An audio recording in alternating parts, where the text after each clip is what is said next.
प्रभू श्री रामचंद्रांच्या पदस्पर्शाने पावन झालेल्या नाशिक नगरीमध्ये तपोवन परिसरात असलेल्या प्रभू श्री रामांची ही 70 फुटी उंच मूर्ती सध्या देशभरातल्या पर्यटकांचं आणि भाविकांचं आकर्षणाचं केंद्रबिंदू ठरती आहे।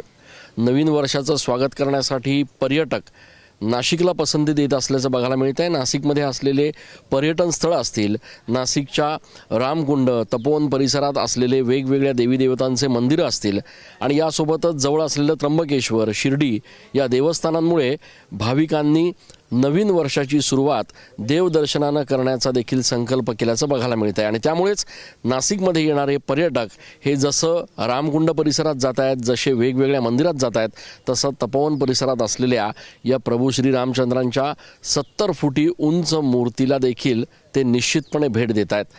गेल्या 3 ते 4 दिवसात जवळपास हजारोच्या संख्येनं भाविक आणि पर्यटक जे आहेत ते तपोवन परिसरात असलेल्या या भव्य मूर्तीच्या चरणी नतमस्तक झाल्याचं बघायला मिळत आहे। नवीन वर्षाची सुरुवात एकूणच सेलिब्रेशननं होत असली आणि संपूर्ण देश नवीन वर्षाच्या स्वागतासाठी जय्यत तयारी करत असला तरी पर्यटक आणि भाविक मात्र नाशिकला नवीन वर्षाच्या स्वागतासाठी पसंती देत असल्याचं या निमित्तानं बघायला मिळत आहे। कॅमेरा पर्सन आकाश येवलेसह मी चंदन पूजाधिकारी, TV9 मराठी।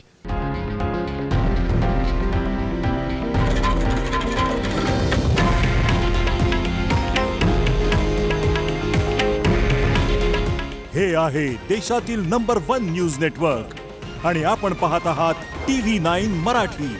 काळजी तुमची, हित महाराष्ट्राचं।